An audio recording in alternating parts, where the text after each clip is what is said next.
اعوذ باللہ من الشیطان الرجیم، بسم اللہ الرحمن الرحیم۔ آج ہم آپ کو کتاب علامتی طریقہ تدریس کا سبق نمبر 12 علامات فعل امر کا حصہ دوم امپیریٹو ورب، اس کا سیکنڈ پورشن جو ہے وہ انشاءاللہ ہم اس کو سمجھیں گے۔ میں نے آپ کو بتایا تھا کہ فعل امر جو ہے وہ اردو میں بھی اس کو جو ہے وہ یہی کہتے ہیں ہم حکمیہ جملہ جسے ہم کہتے ہیں، تو عربی میں بھی جو ہے وہ اسی طرح ہے۔ اور اس میں جو ہے وہ عربی میں اور اردو میں فرق جو ہے وہ میں نے آپ کو بتایا ہے کہ عربی چونکہ ایک وسیع زبان ہے، اس لیے ایک ہی لفظ کے لیے جو ہے وہ ایک سے زیادہ جو ہے وہ الفاظ استعمال ہوتے ہیں۔ مثال کے طور پہ ہم اردو میں کہتے ہیں تو جاتا ہے یا تم ہو، یعنی تو اور تم اور زیادہ ایک لفظ لاتے ہیں ہم آپ، لیکن عربی میں جو ہے ہم کہتے ہیں انتا، انتما، انتم، انتی، انتما، انتنا، یعنی 6 جو ہے وہ مخاطب کے لیے ہم الفاظ بولتے ہیں۔ اسی طرح عربی میں جو ہے وہ فعل امر کے لیے جو ہے وہ تو داخل ہوتا ہے، ایک مرد کے لیے الگ ہوگا، تو داخل ہوتی ہے عورت کے لیے الگ ہوگا۔ اسی طرح تم دو داخل ہوتے، اردو میں تثنیہ کا کوئی تصور نہیں ہوتا، تو یہاں دو کے لیے بھی الگ ہوگا۔ پھر مردوں کے لیے جو ہے وہ ادخلو ہوگا، پھر عورتوں کے لیے جو ہے وہ ادخلنا ہوگا، تم سب داخل ہو، یعنی سب کو حکم دیا جا رہا ہے۔ تو یہ جو ہے یہ 6 الفاظ جو ہے نا، ادخل، ادخلا، ادخلو، ادخلی، ادخلنا، یہ 6 جو ہے وہ الفاظ جو ہے وہ اس میں جو ہے وہ استعمال ہوتے ہیں۔ اچھا، جب ہم پڑھتے ہیں، خاص طور پہ جب ہم صرف نحو پڑھتے ہیں، گرامر پڑھتے ہیں، تو اس میں بہت سارے طریقے بتائے جاتے ہیں۔ ہم نے بھی اس میں جو ہے وہ طریقے بتائے ہیں کہ اس میں 8 طریقے ہیں جن شکلوں میں جو ہے وہ فعل امر آتا ہے، لیکن آپ کو یہ یاد رکھنے کی میرے خیال میں کوئی ضرورت نہیں ہے کہ 8 طریقے ہیں۔ اچھا، دوسرا ہے کہ ہم آپ سے فعل امر بنوا نہیں رہے، یعنی میں یہ نہیں کہہ رہا کہ جی یہ لفظ ہے آپ کا، ٹھیک ہے نا، اور جو ہے وہ تدخلو ایک لفظ ہے اور اب آپ اس تدخلو سے فعل امر بنائیں، تو آپ نے کیا کیا، تدخلو میں سے جو ہے وہ تے کو جو ہے وہ ہٹا دیا اور پھر تے کی جگہ آپ الف لے آئے، اور پھر آپ نے دیکھا کہ اگلا لفظ جو ہے وہ ساکن ہے، تو ساکن کے بعد والا لفظ پہ جو ہے وہ اگر پیش ہے تو پھر ہم یہ کریں گے، اور اگر ساکن کے بعد والے جو حرف ہے اس کے اوپر زیر یا زبر ہے تو ہم جو ہے وہ شروع میں جو ہے وہ زیر الف کے نیچے زیر لے آئیں گے۔ یہ ساری باتیں اس میں لکھی ہوئی ہیں، لیکن آپ کو اس میں کوئی یاد کرنے کی ضرورت نہیں ہے۔ اگر آپ کو بالکل بھی یاد نہیں ہے تو کوئی مسئلہ نہیں، کیوں مسئلہ نہیں وہ سمجھ لیں۔ وہ اس لیے مسئلہ نہیں ہے کہ قرآن کے اندر تو وہ لفظ لکھا ہوا ہے، اسی طرح جو تلاوت ہو رہی ہے تو وہ لفظ تو آپ کے کانوں میں آ رہا ہے، آپ کو لفظ بنانے کو نہیں دیا جائے گا، اور نہ ہمارا ٹارگٹ ہے یہ علامتی طریقہ تدریس میں، نہ ہم آپ کو لکھنا سکھاتے ہیں، نہ ہم آپ کو جو ہے وہ اس کی تراکیب سکھاتے ہیں، نہ ہم آپ کو اصطلاحات سکھاتے ہیں۔ دے دیتے ہیں کہ جن کا شوق ہے، جو آگے پڑھنا چاہیں، اللہ کرے ہم یقیناً بہترین چیز جو ہے صرف نحو ہے، بڑی اچھی بات ہے، آدمی ساری تفصیلات سیکھے، لیکن ایک پڑھا لکھا آدمی جو اپنی زندگی میں مصروف ہوتا ہے اور دنیا داری کے کام بھی کر رہا ہوتا ہے، تو اس کے لیے یہی کافی ہے کہ وہ لفظ دیکھے اور پہچان جائے۔ اور کیسے وہ ایسے کہ جب آپ نے لفظ دیکھا اور اس لفظ کے شروع میں الف ہے تو بس آپ سمجھ جائیں کہ اس کی 3 شکلیں ہو سکتی ہیں۔ میں نے بتایا تھا کہ یا تو اس کا مطلب میں ہوگا، یا اس کا مطلب جو ہے وہ حکم جو ہے وہ ہوگا کہ تو داخل ہو، اور تیسری شکل میں نے بتائی تھی کہ جو ہے وہ مثال کے طور پہ میں داخل ہوتا ہوں تو میں نے داخل کیا، ٹھیک ہے نا، وہ خارج ہوتا ہے تو اس نے جو ہے وہ خارج کیا، یعنی دوسری شکل میں جو ہے وہ آ جاتا ہے، وہ کھڑا ہوتا ہے، اس نے کھڑا کیا، کسی کو توقف کیا، وہاں کھڑا کر دیا، ٹھیک ہے نا۔ تو یہ 3 شکلیں ہیں، کوئی مسئلہ نہیں۔ آپ کے لیے میں نے بتایا کہ آپ نے صرف دیکھنا ہے کہ الف ہے شروع میں،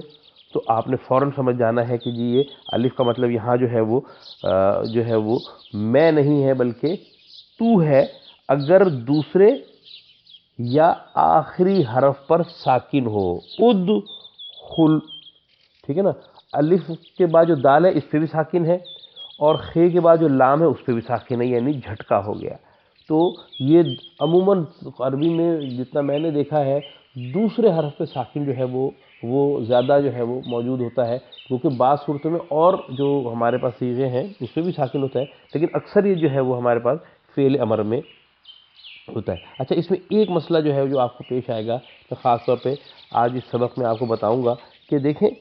اردو میں، عربی میں ہم کہتے ہیں دخلو، ٹھیک ہے نا، اور پڑھا ہے ہم نے علامات، جو الف اور زبر کی جو علامات تھیں ہم نے پیچھے پڑھی تھیں، تو دخلو کے آخر میں کیا ہو گیا؟ الف آ گیا۔ ہم نے بتایا کہ الف اور زبر اگر آخر میں آتا ہے تو اس کا مطلب ہوتا ہے وہ داخل ہوتا ہے،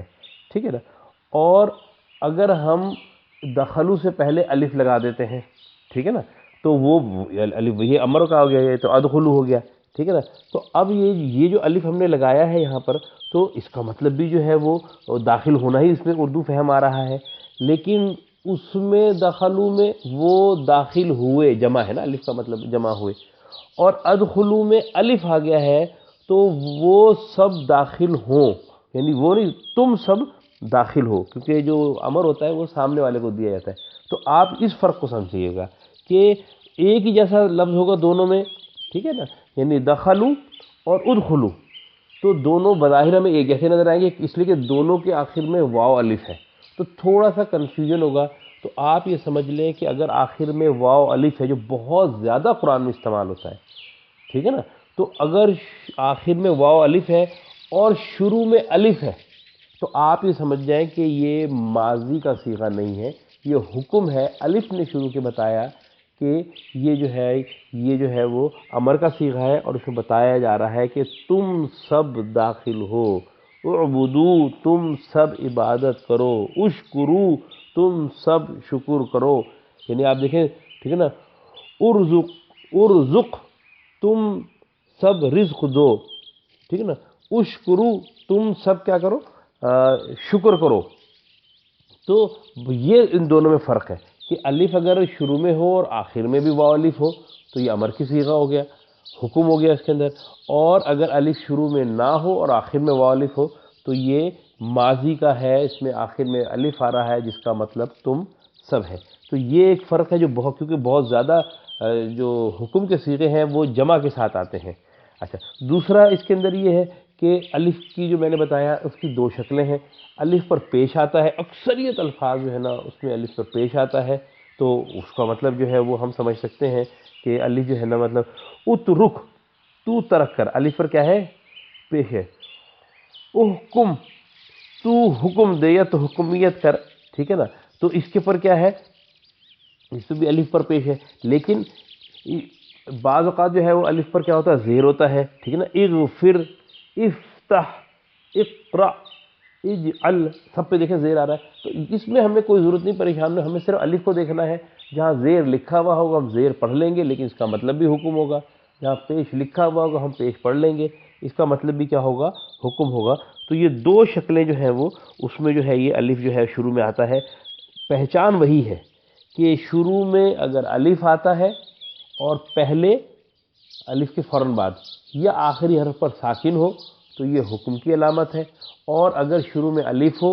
اور آخر میں واو الف ہو تو یہ جمع کی علامت ہے، یعنی حکم جو دیا جا رہا ہے وہ جمع کو دیا جا رہا ہے، سب کو دیا جا رہا ہے نا، تو اس میں جو ہے وہ ہم حکم کے لیے جو ہے وہ واو الف نے بتایا ہے، اور ماضی میں یعنی واو الف اور واو الف دونوں آخر میں آ رہے ہوں تو فرق یہ ہوگا کہ جو ماضی کا صیغہ ہوگا اس کے اندر شروع میں الف نہیں آئے گا، اور جو حکم کا ہوگا اس کے شروع میں جو ہے وہ الف آئے گا۔ تو اب حکم میں جو ہے امر کے اندر جو ہے صیغوں میں مطلب سمجھ لیں کہ 80-85 سے زیادہ جو امر کے صیغے ہیں، جو الفاظ ہیں، اس کے اندر شروع میں جو ہے وہ الف آتا ہے۔ تو الحمدللہ یہ دو سبق جو ہے وہ ہم نے کیے ہیں۔ اچھا، اس میں ایک بڑی بات یہ فائدہ آپ کو یہ ہے کہ ہر جتنے اب تک ہم نے سبق پڑھے ہیں اس میں ہم نے مثالیں دی ہیں، یعنی کچھ مثالیں دی ہیں۔ ان تین اسباق میں کل بھی انشاءاللہ جو ہے فعل امر ہم پڑھیں گے، اور اس میں باقی جتنی مثالیں ہیں اور مشکل بھی ہیں وہ تھوڑی، تو ان کو جو ہے وہ ہم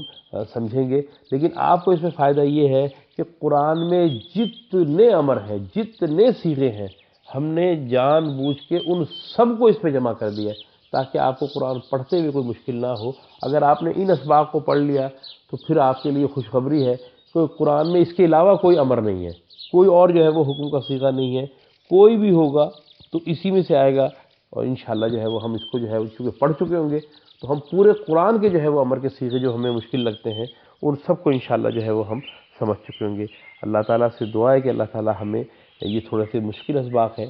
ان میں جو ہے ہمارے لیے آسانی پیدا فرما دے۔ السلام علیکم ورحمۃ اللہ وبرکاتہ۔